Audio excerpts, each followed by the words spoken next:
se você me falasse, tipo, sei lá, não vou nem falar muito tempo, 2 anos atrás, que eu estaria numa faculdade que é mais cara que Harvard, que eu estaria numa faculdade onde o padrão é classe média alta pra cima, eu ia falar, você tá brincando com a minha cara, você quer me dar esperança à toa. E hoje, tipo, eu tô numa das faculdades de maior nome, hoje eu tô tentando entrar no PhD e a maior parte das faculdades falam, caraca, você tá numa faculdade de nome, então você tem experiência, você tem isso, você tem aquilo.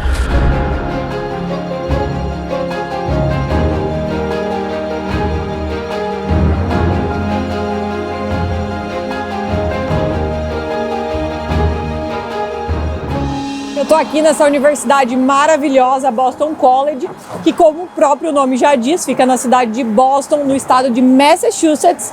E eu tô falando plural, por que eu estou falando plural? Cheguei, Sara! A gente vai falar com a nossa mentorada Carol. Já faz 1 ano que a Carol tá aqui, mais de 1 ano que a Carol tá aqui. E ela vai contar tudo pra gente como é que tá sendo essa experiência de viver neste lugar. Mais ou menos esse lugar, né? Nós já vamos ver por dentro, né? Afinal, a Carol faz há 1 ano mestrado na área de educação, claro que com bolsa 100%, através da mentoria Método PhD nos Estados Unidos. Então, daqui a pouco a gente vai entrevistar a Carol, mas agora a gente vai mostrar esse campus maravilhoso do Boston College pra vocês. Bora lá, amor? Bora!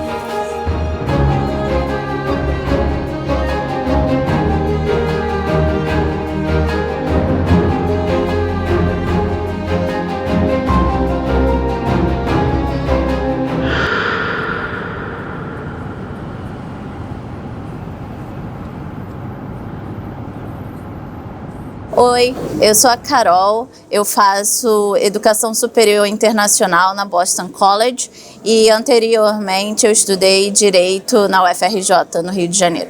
Como eram as suas perspectivas profissionais quando você estava terminando o Direito no Brasil, na faculdade, comparado com as suas perspectivas futuras agora de seguir carreira, terminando o mestrado em Boston College? Quando eu acabei Direito, apesar de ter sido numa faculdade de grande nome, o que eu senti era total incerteza. Eu não sabia o que ia acontecer, eu não gostava do direito prático, então eu sabia que eu não ia ser advogada. Eu não me via num concurso, tipo aquela coisa de você estar num pequeno escritório, aquela coisa meio que tudo igual, administrativa, aquela coisa chata. Não sou eu. Eu tava bem perdida, pra falar a verdade. Ser professor no Brasil é algo, além de ser bem difícil, né? É algo... Pesquisa, principalmente na área de educação, na área humana, né? Não é algo que as pessoas dão valor.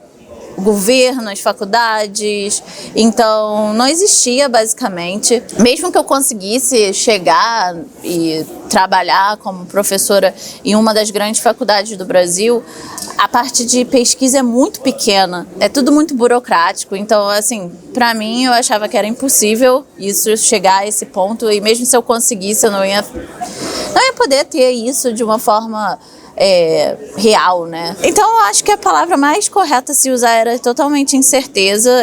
O sentimento que eu tinha era meio, eu fiz essa faculdade, eu tenho um diploma, mas eu não vou usar esse diploma não vai servir de nada. E depois da faculdade, como tantos graduandos do Brasil, a minha carreira foi muitas vezes de trabalhar tipo em loja. Nada a ver com uma carreira acadêmica que eu tinha. E hoje eu me sinto vibrante, sabe? Tipo, eu tenho perspectiva, eu tenho esperança, eu tenho oportunidade, saber que há oportunidade, saber que há a chance de você ter sucesso naquilo que você ama, porque eu amo pesquisa, e eu amo ensinar, eu amo dar aula, eu amo estar com contato com pessoas, e aqui isso é possível. Aqui, tipo, eles te dão oportunidade para isso. Até dentro do PhD, você poder ter a chance de dar aula dentro da faculdade, você poder escrever artigo, você poder estar envolvido com tantas pesquisas, com tantas linhas de pensamento, te faz ficar revigorado, energizado, sabe? Porque é algo que eu amo. Então, aqui eu tenho a oportunidade de fazer algo que eu amo, que no Brasil eu nunca teria. Bem-vindos à minha faculdade. Sim, eu tô... Vocês vão querer café? Vão querer comer alguma coisa? Você pode falar do tipo.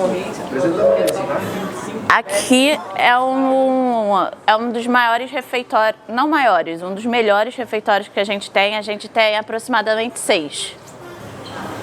Esse é um dos que as pessoas mais gostam por causa do café. Ainda tá cedo e hoje é sexta, então não tem muita gente. Você vem muito aqui? Eu vou mais no outro.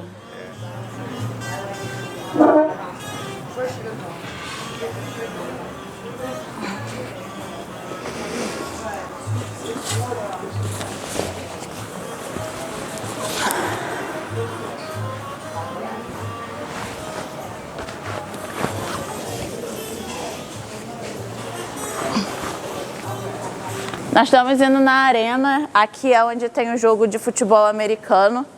Eu nunca vim, mas eu sei. E também vai ser a minha formatura, eles formam aqui.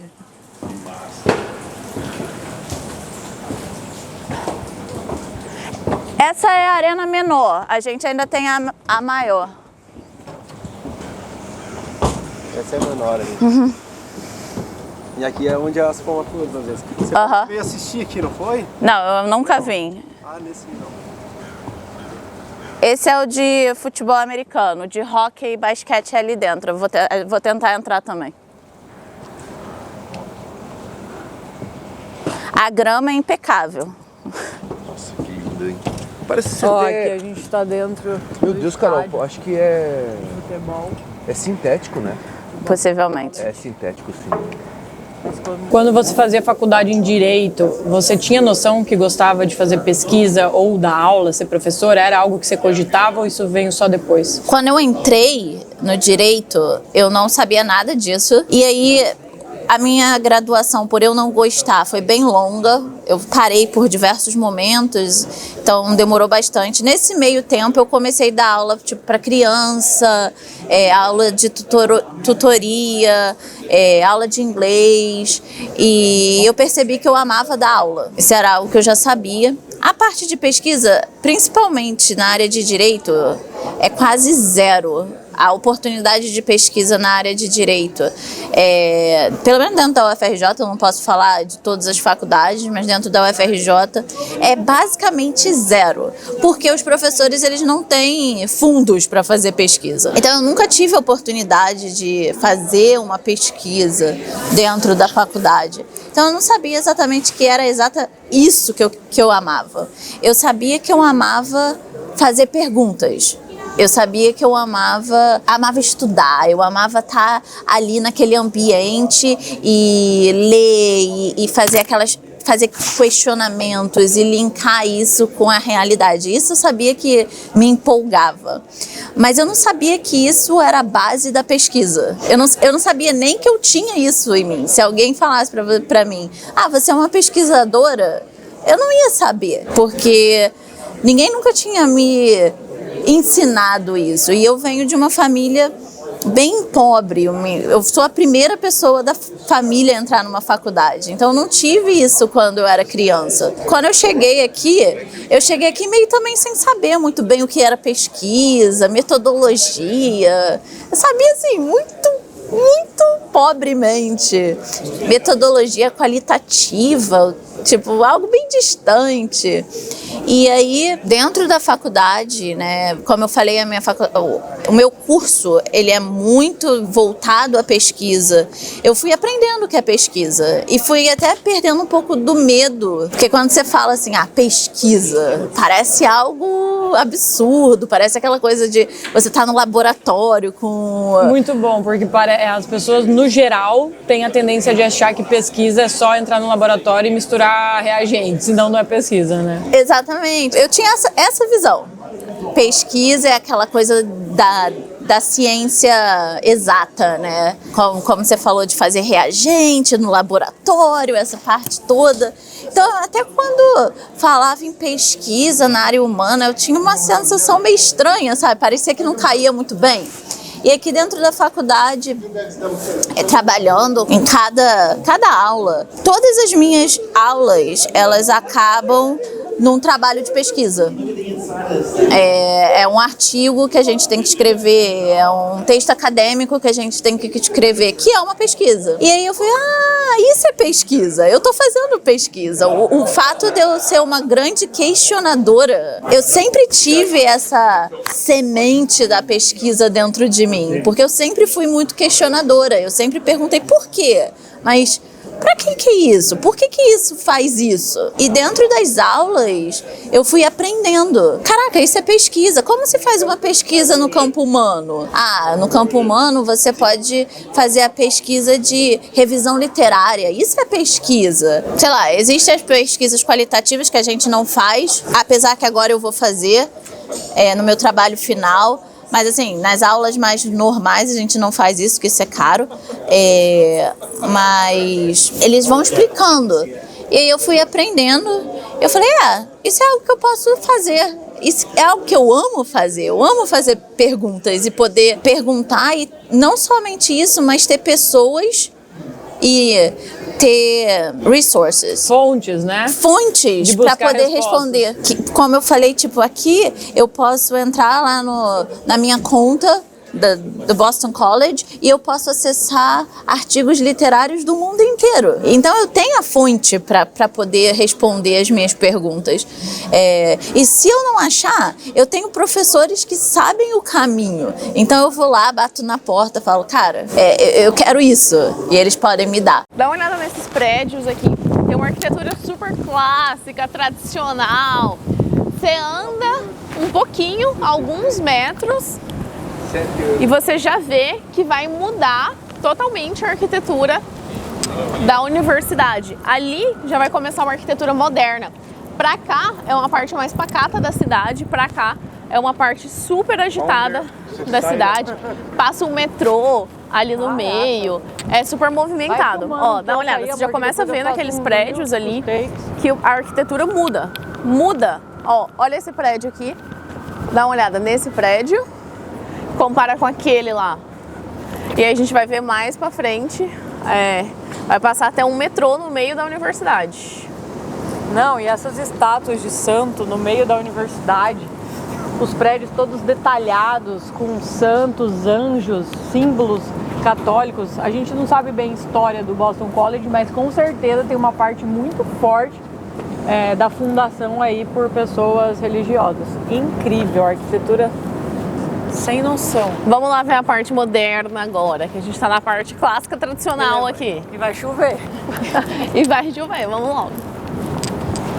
Depois que você se formou, o que você foi fazer? Então... Não começou a exercer? Eu não comecei a exercer, primeiro porque eu não gostei do direito brasileiro, da parte prática. Eu gosto muito da sociologia de direito, filosofia do direito, direito de políticas, isso é algo que eu amo. Mas a prática do direito no Brasil, eu sabia que eu não ia querer. Eu acho que tem muita gente nessa situação, sabe? Que quer buscar algo externo, que tem potencial e daí, é só pra dar uma ênfase, talvez. Mas quer mudar de área, com certeza. Só que a questão do Brasil é aquilo, né? Pra você mudar de área, você precisa meio que fazer o vestibular totalmente de novo. E aí, eu já tava, 2 anos. Quando eu percebi que eu não gostava do direito, eu já estava 2 anos na faculdade. Ou seja, seria bem difícil eu passar no vestibular de novo para uma faculdade pública. Eu estudei na UFRJ, então eu não paguei nada. E eu não ia ter dinheiro para pagar para sei lá, uma PUC da vida. Então eu tinha duas chances, ou não me graduar, ou continuar com direito. Graças a Deus eu continuei. Foi difícil, porque eu sou uma pessoa que eu sou ou 0 ou 100, sabe? Tipo assim, ou eu gosto e eu vou com tudo, ou eu odeio e é muito difícil pra mim. Mas ainda bem que eu não larguei, apesar das dificuldades. Quando eu me formei, o que veio à minha mente eu tenho um diploma de uma faculdade pública em Direito, mas eu não tenho a menor chance de fazer nada com essa faculdade, porque eu não quero advogar. E para entrar num mestrado ou num doutorado no Brasil, eu precisaria de muito network, ou fazer provas e mais provas e já ter publicação, principalmente numa faculdade pública, né? Eu tentei ver em faculdades particulares, mas na áreas que eu gosto, tipo, primeiro havia pouquíssimas que mexia com educação e política, educação e direito, que é o que eu gosto. Há muito poucas faculdades que fazem isso no Brasil. E as poucas que tinham, uma que eu pesquisei, ela era tipo 4 mil por mês. Tipo, eu não tinha esse dinheiro, 4 mil reais por mês pra fazer uma faculdade. Porque, cara, eu tenho uma faculdade, mas vou fazer o que com isso? É meio que gastei esse tempo todo meio que à toa, né? E aí foi quando eu achei, né, o PhD nos Estados Unidos, aí eu vi que havia chance, porque eu não sabia que havia chance. Eu achava que era meio que impossível. Tipo, ou eu ia ter que ter muito dinheiro pra fazer, dólar alto e tal. Foi quando eu achei, aí eu vi, caraca, tem chance. E aí eu fiz todo o processo, né, e aí eu tô aqui. Esse é o prédio novo, ele foi construído em 3 meses. Começo do outono não tinha nada. Final de 2020 o prédio já tava assim. Vocês querem entrar? É maneiro, esse prédio é maneiro.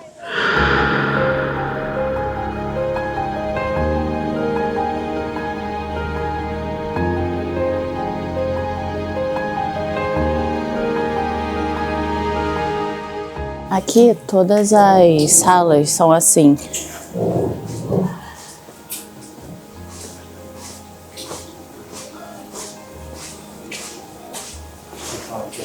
São todas as salas são assim.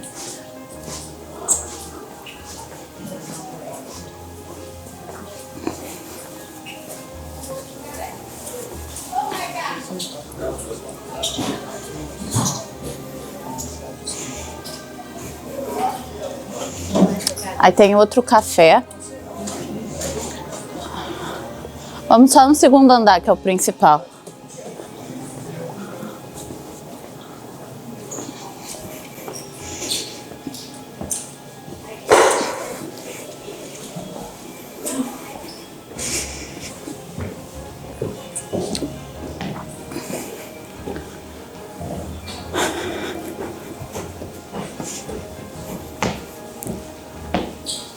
Aqui tem alguns labs.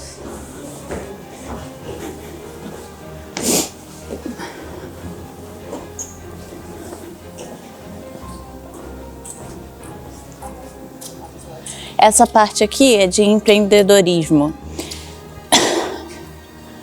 É o centro de empreendedorismo.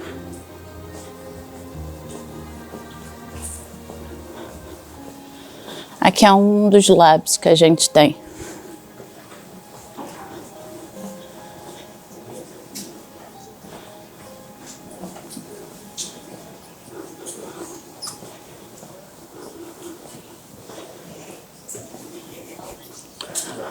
Aqui é outra sala de aula. O restante é basicamente a mesma coisa.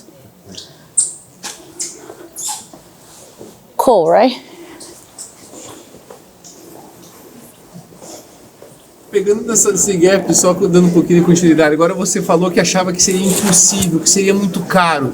E agora que você tem noção quanto custa a Boston College e saber que você está lá dentro, o que seria, aí seria mais impossível, será? É difícil você meio que separar, tipo, as coisas, porque hoje eu tenho a noção de tudo, né? Mas se você me falasse, tipo, sei lá, não vou nem falar muito tempo, 2 anos atrás, que eu estaria numa faculdade que é mais cara que Harvard, que eu estaria numa faculdade onde o padrão é tipo classe média alta pra cima, eu ia falar, você tá brincando com a minha cara, você quer me dar esperança à toa. E hoje, tipo, eu tô numa das faculdades de maior nome. Hoje eu tô tentando entrar no PhD. A maior parte das faculdades falam, caraca, você tá numa faculdade de nome, então você tem experiência, você tem isso, você tem aquilo. Abre muitas portas.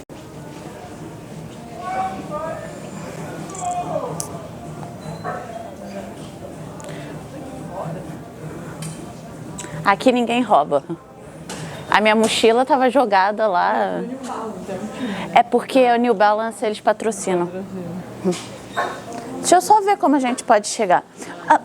Excuse me. Sorry. I'm so sorry. Can I get to the hockey and basketball arena upstairs from here? Yeah, so if you see here, if you go up these stairs. Que é do hockey e do basquete.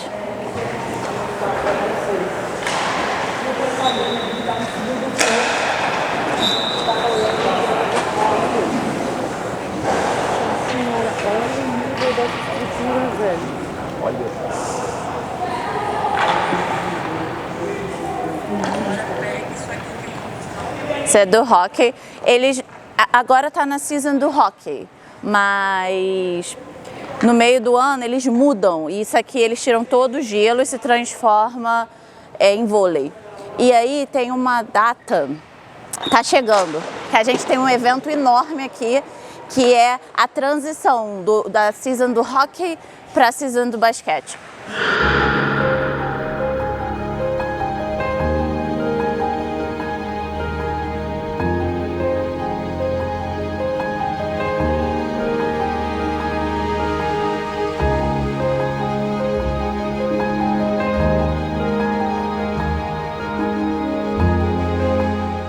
Esse daqui é onde é a parte deles se recuperarem. Aí tem a cadeira de massagem, tem fruta, tem produtos para eles poderem comer pós e antes do treino, salada. Tudo dado de graça pela faculdade. Ou seja, eles não têm custo nenhum. Carol, conta um pouquinho pra gente, né? Faz um ano que você está fazendo mestrado. Conta um pouco como foi para você o impacto de chegar numa universidade americana, primeiro a estrutura, depois da cidade, depois o próprio departamento da pesquisa que você faz, das aulas, dá uma visão geral aí do que é essa experiência. Eu cheguei aqui em Boston. Boston é uma cidade muito cara, mas é o que eu geralmente falo com os meus amigos e tal, eu falo assim, vocês precisam ir pro Brasil, passar 6 meses lá e depois a gente conversa, que aí vocês vão parar de reclamar das coisas aqui. Apesar de Boston ser muito cara, não se compara com viver no Brasil. E dentro da faculdade, a primeira coisa que me atraiu muito dentro da Boston College, não é assim todas as faculdades, mas dentro da Boston College é a estrutura de pessoas. É uma faculdade que te dá todo o suporte que você pode. Então, desde o início, desde que eu recebi a minha carta, até eu entrar, tipo, se eu mandasse mensagem hoje, amanhã, ou e-mail, né? Amanhã alguém já ia ter me respondido. Se eu precisasse de alguma coisa, se eu tivesse com alguma dúvida, há um departamento só para alunos internacionais, que cuida de todo o processo, que entende. E o meu programa é Educação Superior Internacional. Então, os meus professores, eles têm um conhecimento do que é estudar fora. Uma das principais pessoas, ela morou na África durante muitos anos e estudou na Inglaterra, eu não lembro exatamente qual faculdade. Então ela sabe muito bem o que é essa mobilidade de alunos. E o outro, ele é do México, veio para os Estados Unidos para estudar e hoje é professor dentro de uma faculdade de grande nome. Então eles sabem. E eles te encontram aonde você tá. Você tem essa assistência total. Isso foi algo muito fundamental para mim, porque eu não sabia o que eu ir encontrar, né? Não sabia. Não tinha a menor ideia, na verdade. E ter essa assistência foi algo muito fundamental. A estrutura da faculdade é sinistra. Não tem como... Eu vim de uma faculdade pública com pouco recurso e eu chego aqui, tipo, você vai lá na biblioteca e você pega um Mac para ficar contigo quanto tempo você quer. Você vai no laboratório e todos os computadores são Mac. A primeira coisa que me surpreendeu foi porque você entra e você tem acesso à conta do Zoom sem pagar nada. Original. Você tem acesso a todos os bancos de jornais. Jornal, quando eu falo... Peer-reviewed journals, né? Os artigos científicos. Os artigos científicos, todos os artigos científicos que são pagos, são bem caros, mas você tem acesso a todos. Você tem acesso a uma biblioteca que tem tudo que você possa imaginar. Aqui no Boston College tem várias bibliotecas e essa daqui é uma biblioteca de livros e manuscritos raros, né? Raríssimos. Inclusive aqui tem vários livros de ganhadores de prêmio Nobel. E ali no segundo andar, nas janelas do segundo andar, são consideradas joias, de tão preciosas que são. E aqui nessa biblioteca tem cartas originais de alguns santos, né? Tem escrito ali o nome dos santos, que tem cartas originais, eu já esqueci. Mas, imagina, uma biblioteca dentro da universidade americana que só tem manuscritos raros, livros raros, prêmios Nobel, cartas originais de santos. É super legal. Então agora a gente vai conhecer outros prédios aqui da universidade. Vamos lá.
Você vai na sala de aula e você tem aulas online, tipo aulas online concomitantes. Então você pode, por exemplo, hoje eu assisti a aula no meu celular, mas estava tendo lá. Ele te dá essa flexibilidade porque eles têm a tecnologia para fazer isso.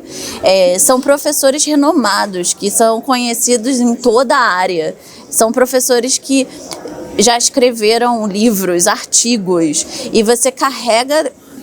dentro da minha área tem alguns grandes nomes, mas talvez exista 3 pessoas que são aqueles que iniciaram o International Higher Education, e 2 deles eles acabaram de se aposentar, eles estavam na Boston College. Todo mundo conhece a Boston College porque conhecem eles. Então, é uma outra estrutura, é um outro mundo, sabe?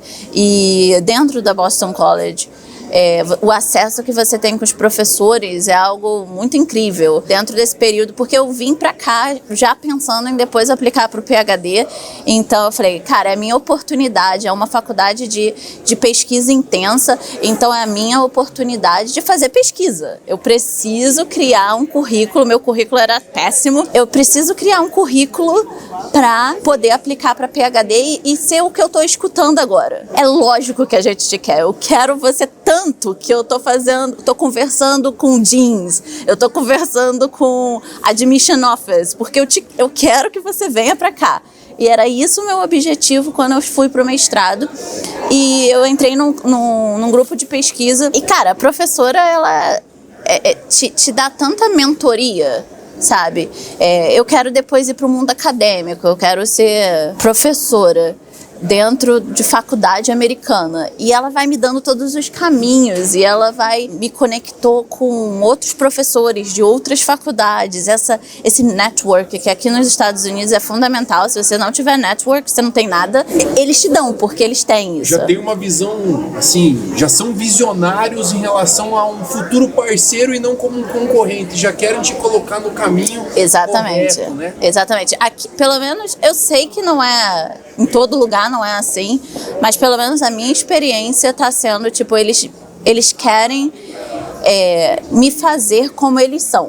Então, eles vão me dando todas as dicas. Eles não poupam nem um pouco de conhecimento. Não poupam nem um pouco. No mesmo nível. Eles querem mesmo que você chegue no mesmo nível. Eles querem que eu chegue no mesmo nível. E é muito legal porque, tipo, essa professora que eu faço pesquisa, ela é da área de direito educacional. Algo que eu sinto é que quando eu estiver concorrendo para vagas de ser professor, né, da faculty, eu sei que eu vou ter ela para falar, pode contratar. Você sentiu em algum momento que ela gostaria de te segurar para o Boston College, para o PhD aqui, em vez de você fazer fora? Como foi isso? Então, isso é algo que eu vou conversar com ela ainda, porque quando eu mencionei alguma coisa, ela falou, isso é uma coisa pra gente sentar e conversar. Só que agora no outono ela tá bem ocupada, então a gente ainda marcou pra semana que vem, talvez. E aí vai ser quando eu vou ser bem clara com ela, falando que eu quero trabalhar com ela. O que eu posso fazer e eu penso em fazer, talvez, é aplicar para Boston College, mas não no Higher Education, que seria mais o caminho mais óbvio. Mas aplicar para o que eles chamam de Curriculum Instructor, foi ela que me falou isso. Aplica, se você está achando que você pode não passar para o Higher Education por causa disso, aplica para o Curriculum Instructor, e que é bem mais fácil. Então, se eu aplicar para o Curriculum Instructor, eu acredito que ela falaria, não, pode aceitar. É algo muito incrível, né? Porque sempre precisa ter um desbravador para desbravar o caminho para muitos. Hoje eu converso com, por exemplo, adolescentes dentro da igreja que eu fazia parte lá, e eles acreditam. E eles não só acreditam que eles podem fazer uma graduação, mas eles acreditam que eles podem vir para cá dentro do undergrad, né, do bacharelado. Eles acreditam nisso, porque eu fiz, porque aconteceu comigo. Então, se aconteceu comigo, pode acontecer com eles. Pra mim, tudo foi um risco. A gente estava no meio da pandemia, 2020. Eu não tinha emprego. Todo o dinheiro que eu tinha guardado, eu já tinha, gasto. Então, por exemplo, eu apliquei para 5 faculdades. Isso é mais ou menos $500, mais ou menos. $500 é R$2.500. Para quem não tem emprego, é risco. Eu tive que falar não. Eu tive que falar não, por exemplo, para pessoas que falavam, mas para que você está estudando? Para que você está fazendo isso? Para que você está fazendo aquilo? A pressão social, né, Carol? Pra que você... Você é maluca você não é ninguém. Como é que você acha que você vai conseguir? Eu tive que ir contra tudo isso. Então, não é algo de graça. É um sacrifício. Não somente o desejo, mas a perseverança de fazer isso. Você precisa... Porque querer todo mundo quer. A diferença daqueles que querem e conseguem, daqueles que somente querem, porque todo mundo quer. Todo mundo quer uma vida melhor, todo mundo quer uma família bem estruturada. Todo mundo quer tudo isso. Mas a diferença daqueles que conseguem para aqueles que não conseguem é você perseverar. Por exemplo, eu recebi vários nãos de professores. Eu recebi... Quer dizer, não recebi várias respostas. Eu recebi vários momentos que eu falei, caraca, agora... não vou conseguir isso. 3 meses, no meio do Covid. Eu mandava, com a minha faculdade do jeito que foi, eu mandava mensagem para os meus professores da UFRJ, aí eles falavam, mas eu não lembro de você. Meio do Covid, aí uma professora falou, Mas eu não sei tecnologia, eu não sei como assinar online. E no meio do Covid, eu não tô saindo de casa. Se você quiser vir aqui, eu assino pra você. Mas você tem que vir aqui. No meio do Covid, eu saí da minha casa, botei a máscara, fui lá pra Copacabana pra pegar a assinatura da professora. Então é tipo, vem obstáculo e você tem que perseverar. Senão, se você no primeiro obstáculo falar, no primeiro não, falar já era, você não vai conseguir. No meu caso, eu não tinha apoio. Eu não tinha apoio, por exemplo, da minha família. Eles achavam que eu era maluca de gastar esse dinheiro no meio da pandemia.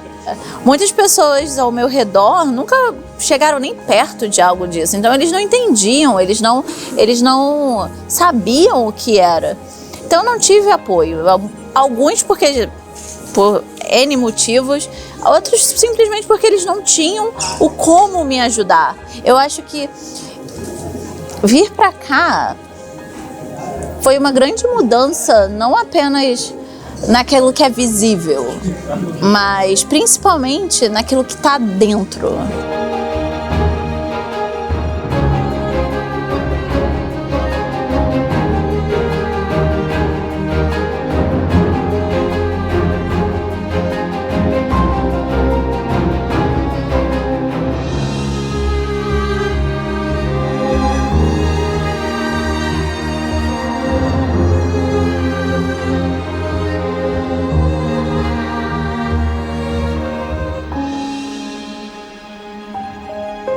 That's it, folks. Thank you so much.